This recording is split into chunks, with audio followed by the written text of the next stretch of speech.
the blue diamond in his hand and looked at it. What a beautiful thing. Those diamonds come from South China, near a mud river. It's only a 20-year-old diamond.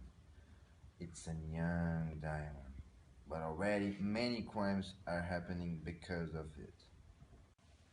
I'm going to put this in my safe now.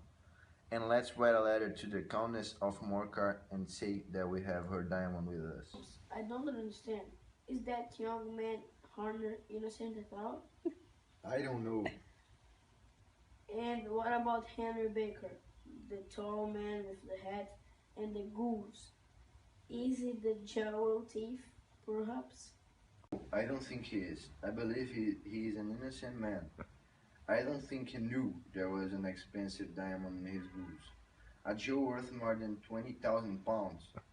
But let's wait and see. Perhaps Mr. Baker is going to enter our advertisement this evening, and then we can learn something more about him. All right, I can come back after work this evening.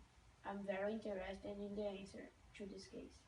Good. The dinner is at 7 o'clock. After the work, Watson got to Baker Street at 6:30 that evening. There was a tall man already at Sherlock Holmes' front door when he came down the street. He wore a long winter coat and had a Scottish hat on his head. When he arrived next to him, the door opened. "Good evening!"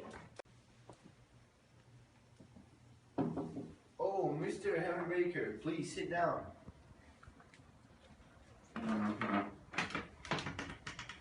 Oh, Watson, good you are here when we need you.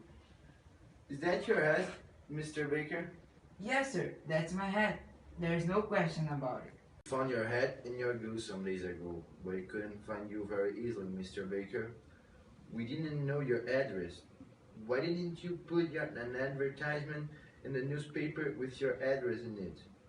We waited and waited for you, but we don't sell nothing. Advertisements are expensive and I haven't got a lot of money these days. I had once, but not now.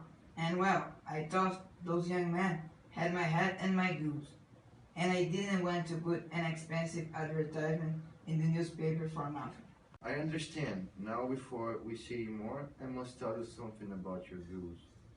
Mr. Baker, I'm sorry, but we ate it yesterday. You know. You ate it! Yes, well, we didn't want it to go bad, you see. But we bought you a new goose this morning for you. It's on the table there by the door. Is that all right for you? Oh yes, yes. And let's see, I think we have your old goose feet, head and everything from inside. It's in the kitchen. Do you want those? No. But I would like to take that nice new goose home with me. Thank you very much. Very well. There is your head and there is your bird. Please take them. Oh, and before you go, can you tell me something? Where did you get your goose? I know a lot about geese, and that was a very good bird, I can tell you. Well, sir, I got that bird at the Alf, a pub near the British Museum. This year, the owner of the pub, Mr. Wingate, began a goose club. Every week, we all put 5 or 6 pence into a money box, and at Christmas time, we all had the money for a goose. After that, he said goodbye and left. Goodbye. Goodbye. Well, that answers one of our questions. Mr. Henry Baker is not the diamond thief. Are you hungry? No, not very. Let's eat later then. We must go to the Alpha at once. We need to speak to Mr. Wingate tonight.